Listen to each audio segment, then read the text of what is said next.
A happily ever after is a prevalent trope slash theme in many fairy tales. It's either when a prince saves a princess or they fall in love, they get married, or a superhero saves someone from death and then spend the rest of their lives together. In fairy tales, happy ever after stories, while often dismissed as escapist fantasies, serve an important role in shaping cultural values and expectations as well as providing comfort and inspiration to readers by portraying ideal versions of love, relationships, and life.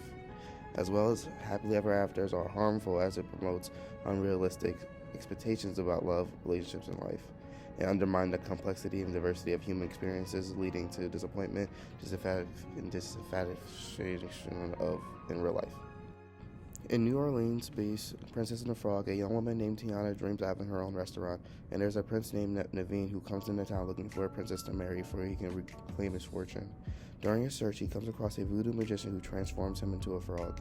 Then, disguised as a frog, he encounters Tiana and mistakes her for a princess, in hopes that a princess kiss will change him back. So he asks for her kiss in exchange for money that she needs to open up her own restaurant.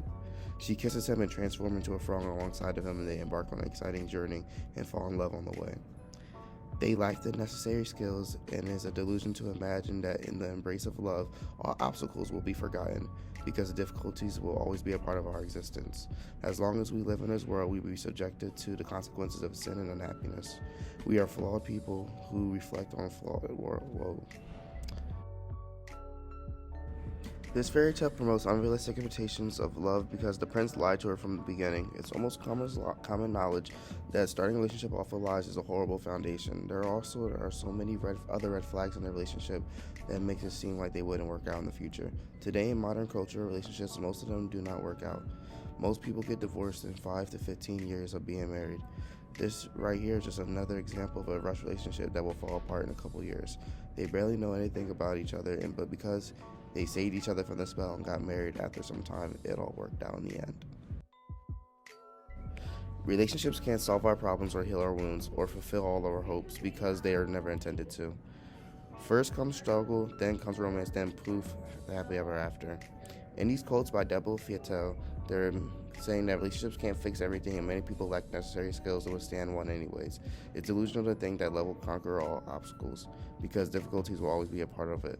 In this world we live in, there will always be unhappiness, and blind love will not fix that.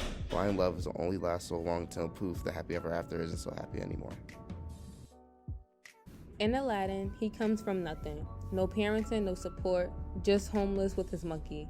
He wants more fortune and royalty. He eventually meets Princess Jasmine and begins to fall in love with her. He does anything to get her, even if he lies, which catches up to him in the long run.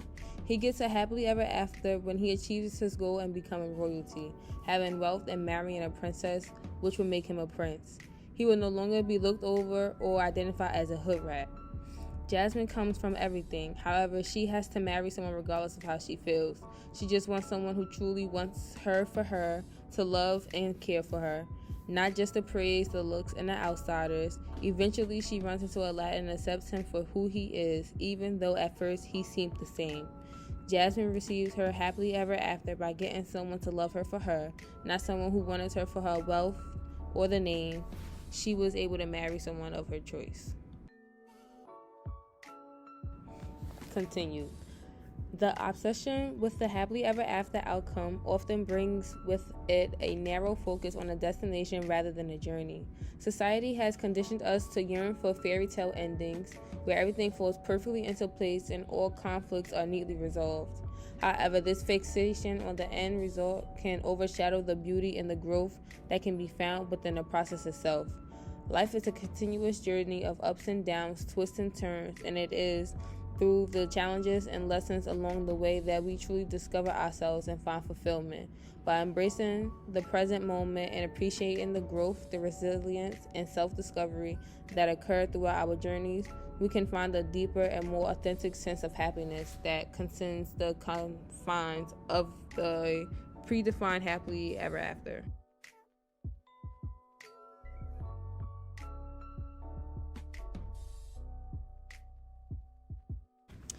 The notion of a happily ever after has faults in the plot of Aladdin, a cherished Disney classic.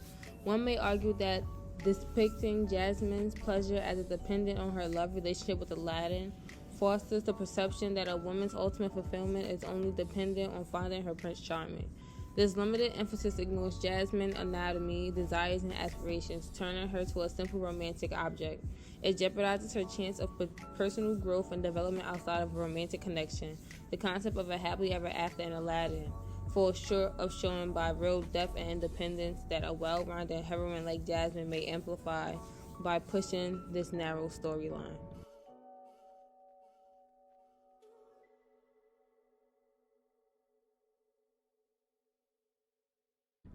Now we will speak upon Beauty and the Beast. The fairy tale Beauty and the Beast is considered a happily ever after story because it has a happily ending where the main characters find love and live happily ever after. In the story, Beauty is initially repulsed by the Beast's appearance, but over time she grows to appreciate his kind and gentle nature, seeing beyond his outward appearance. Eventually the Beast's curse is broken and he is transformed into a handsome prince, allowing Beauty to marry him and live happily ever after. The story is also considered a happily ever after because it teaches the importance of inner beauty over outward appearance.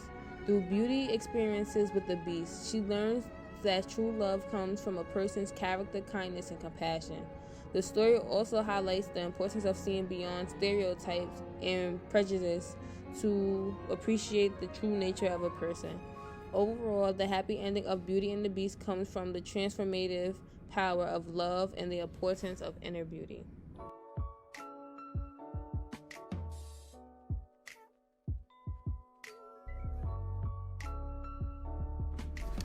Adulthood, however, brings knowledge that life is messier than stories. This basically says that as a kid you see life as something simple, but as you grow older you realize how hard it is. Stories for very young children hold to the principle of happy endings almost without deviance, but the expectations are noteworthy. Children's stories often have happy endings, meaning no harm, but is it really preventing harm? In the fairy tale movie Shrek Forever After, Shrek is now married and the father of triplets. He wanted the freedom and adventures of his earlier days as an orc. Rump, a wish maker and con artist with dreams of becoming king, grants Shrek wish in exchange for wiping away any days of his life. The day Shrek was born, Rumple took everything away, which means that everything Shrek knew is now lost and he has nothing. Meaning Shrek never came across Fiona or freed her from the tower, got married and had kids with Shem. Shrek and Donkey discovered that the spells can be broken with the kiss of real love. They come across Fiona, who is now a warrior princess, in her underground camp of rebels of orcs. Fiona is not attracted despite his efforts to charm her. Even after giving her a kiss, nothing happened. They break the curse after a rough day in the Rumple's castle, which Shrek shows her his love for her. After seeing his current life in a flashback, Shrek realizes how much he values his family and the people who are around him, especially Donkey. When Shrek said, "I always wanted to be a real orc," this is one of the downfalls to happily ever after you start to question your life and is marriage what you really want. Long live the king and Queen Fiona, and I suppose Prince Shrek. The good part is they finally got married. The movie's storyline centers around Shrek's desire for a simpler, less chaotic life, which he believes he can achieve by reversing his decision to rescue Princess Fiona from the tower years earlier. In the end, however, as is common with many fairy tales, the trope of happily ever after prevails and Shrek is reunited with his friends and family in a joyous ending. In conclusion, while the idea of happily ever after is frequently idolized, it does have certain negatives. One disadvantage is that having a flawless finale indicates the end of personal progress and obstacles. In truth, life is a never-ending journey filled with ups and downs. The assumption of a static state of endless joy might breed complacency and a lack of ambition to strive for continued self-improvement. In addition, the pressure to keep The illusion of a perfect, happily ever after can lead to feelings of failure or disappointment when confronted with the unavoidable flaws and conflicts that happen in every relationship or personal undertaking. Accepting that life is a dynamic process with ups and downs can give a more realistic and rewarding perspective on our own travels.